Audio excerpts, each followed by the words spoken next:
facilmente, talvez ao mesmo preço que a Venezuela. O Irã, pelo menos para mim, comandante, vou te passar a palavra, é o seguinte, se eu vier a cair, eu vou cair atirando. Eu acho que o sucesso, né, vamos pôr entre aspas, sucesso, porque na minha opinião teve suborno da Venezuela, levou o Trump à armadilha do Irã. O Trump não é uma pessoa de grandes luzes, vamos ser sinceros, não é uma pessoa que lê, que se interessa, né? Então ele olhou aquilo e achou que tudo dali para frente ia ser Venezuela, e não foi.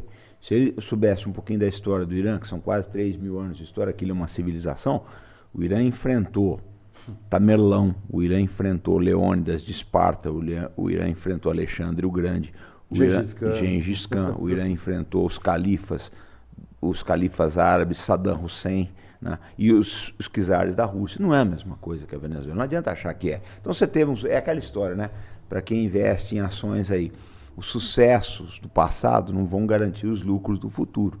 Então ele achou que era a mesma coisa, e não é. Você pega hoje, os porta-aviões americanos na Venezuela, só encostaram ali, e depois teve aquele teatro. Sabe onde é que estão os porta-aviões americanos hoje? Tudo lá O Ford tomou mecha no Mar Vermelho e precisou retrair para a Croácia 3 mil quilômetros dali. Ué.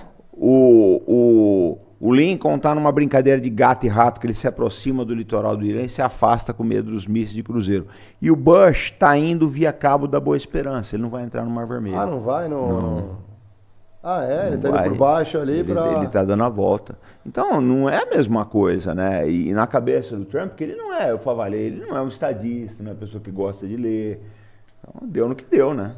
Deixa eu fazer o papel aqui de entrevistador. Claro. Lógico, é bom, aqui é conversa. Quer ver? Comandante Farinazo, desde que o Trump assumiu o segundo mandato, então nós estamos falando aí pouco menos, né? Vamos colocar que está na primeira metade do mandato. E principalmente agora, então entre o Trump, que é o comandante em chefe das Forças Armadas, e o comandante-geral das forças, tem o Pete Hegseth, Sim. que é o ministro da guerra, né? O secretário de defesa, que preferiu ser chamado agora de secretário de guerra. Quantos generais, oficiais de alta patente, foram demitidos Exatamente. nesses últimos menos de 2 anos? Isso fala muita coisa, principalmente oficiais de alta patente demitidos durante essas 6 semanas de guerra no Irã. Isso fala muita coisa, né, comandante? Lógico, precisa demitir o profissional. Ô Favalli, eu acho assim, eu questiono muito dos métodos da doutrina americana. Mas se você vai fazer guerra lá dentro, você tem que conversar com o profissional. Tem que botar os melhores. Né? Olha, eu tenho uma coisa, eu digo toda entrevista que eu dou, eu falo a mesma coisa. Não tem como gerenciar o risco no Irã, Favalli. O que eu chamo de gerenciar o risco? Vocês devem ter assistido, a maioria assistiu aquele filme Falcão Negro em Perigo, né? Que é uma operação. Down. Exatamente, a operação que aconteceu lá em Mogadishu, na Somália.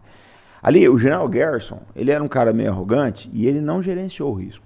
Então, ele tinha uma operação para capturar 2 líderes de um núcleo guerrilheiro lá, e ele achou, não, só com a Força Delta eu resolvo isso. E não é assim, cara. Você tem que sempre ter uma entrada, uma saída, uma segurança a toda a volta, né?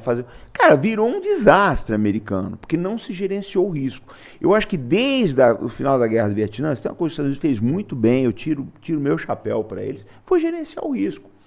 Então, todas as operações do Vietnã para cá, eles gerenciaram o risco. Granada foi isso, é uma verdade. Panamá foi isso, 89, Granada 83, Panamá 89, né? Venezuela também. Só que o Irã, você não tinha como gerenciar o risco. O Afeganistão, todas as vezes que você deixou o risco de lado, você não levou em consideração o risco, teve problema. Teve um caso, esse caso é famoso, rodou a cabeça de 2 generais do Corpo de Fuzileiros. O príncipe, o rei é o William, né? E o outro é o Harry. Quem que é? Eu nunca sei. O príncipe William e o Harry. O William serviu no Afeganistão. Era piloto de helicóptero. É verdade. E ele estava numa base, acho que Camp Bastion. O Harry. O Harry. Eu sempre confundo os dois. O Harry que já pediu eu não sei, eu sei que tinha um deles que estava lá. Os dois são da Força Aérea. O William é piloto, eu acho que de um helicóptero que mais tem um perfil de resgate, e quem foi a combate foi o mais jovem Harry. Então, o Talibã descobriu que eles estavam ali. Ele descobriu. Como? Não sei. Descobriram que eles estavam ali. Eles fizeram uma infiltração noturna, destruíram uma aeronave C-130 Hércules, 8 jatos Harrier, Tá? Foi uma confusão na base. Mataram um coronel, mataram uma porrada de gente. Os 2 generais que comandavam a base foram demitidos depois por pressão da família. Porque o que eles descobriram? Que os generais sabiam que eles não tinham gente para defender o perímetro, que quando você não tem muita gente para defender o perímetro, você torna, eu falo sempre, tornar o suco aguado, né? Você bota mais água do que ingrediente. Então você aumenta a distância entre os postos. Claro. Quando você aumenta a distância, você perde a cobertura. Um não está cobrindo o outro. Eles fizeram isso aí, o Talibã descobriu, deve ter visto, falou, tem um sentinela aqui, outro ali, um não vê o outro. Onde é que está a brecha? A brecha está aqui. Pega um e manda ver. Não, eles entram, mas foi um massacre, cara. 8 jatos destruídos no solo. Isso foi o quê? Falta de gerenciamento. Essa operação é pouco conhecida, eu fiz vídeo sobre isso. Isso aí é o quê? É falta de gerenciamento de risco. No Irã, o Irã como um todo, Favale, você não consegue gerenciar risco. Você viu aquela operação? 9 aeronaves destruídas. Mas isso também por conta da geografia, Não, tudo, porque quando você analisa uma operação militar, você tem que olhar, você olha a geografia, você olha o contingente humano, você olha a tecnologia que o pessoal tem, doutrina de guerra, etc. Não tem como, cara, é humanamente impossível você gerenciar o risco com um país como o Irã. Porque tem um vídeo aí, depois eu te mando se você quiser, não vamos botar aqui porque pode ter direito autoral. Quando mataram o general Qassem Soleimani, em janeiro de 2020, eles fizeram um ataque a uma base do Mossad no Kurdistão iraquiano. Você vê todos os mísseis iranianos caindo no mesmo lugar. Quem consegue fazer isso, cara? Aqueles mísseis vieram a 1000 quilômetros de distância. Vieram do Irã, atravessaram todo o território do Iraque e caíram no Kurdistão, que era no norte do país. Quase na fronteira lá com a Armênia. Então, não dá para gerenciar um país que consegue uma força bélica dessa. Então, aí eu entro no que você falou. Eu acho que esses generais eram contra, porque sabiam que era um problema sério. Eu queria chegar.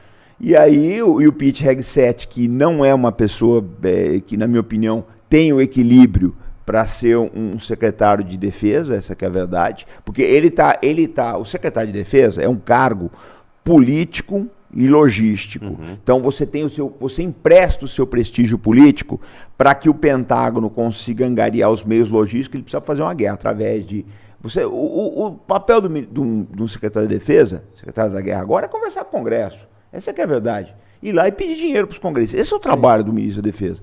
E não é o que ele está fazendo. Ele está se vendo como um general, e coisa que ele não é. Então eu acho que você tem razão nisso daí. Houve desculpa, eu vou devolver o microfone.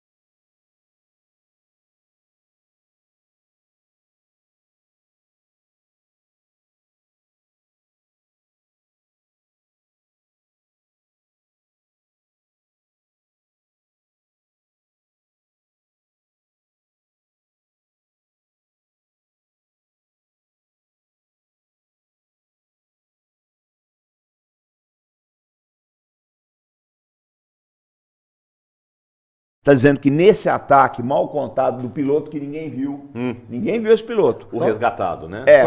Só um segundo que a turma aqui está falando que o áudio caiu aqui, ó. Voltou?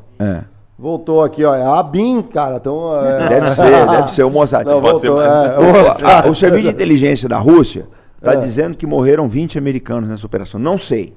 Eu só sei que eu vi as carcaças dos aviões no deserto lá, mas não tem como gerenciar o risco com essa gente. É isso. Resumidamente, quando eu falei das demissões, isso também, de novo, né, abre uma margem para a nossa interpretação, que alguém virou para o comando, o secretário de Estado e o presidente, não vai dar certo. Ah, é? Então você está fora, né? Nem no Vietnã teve isso, Favaro. No Vietnã era um desastre.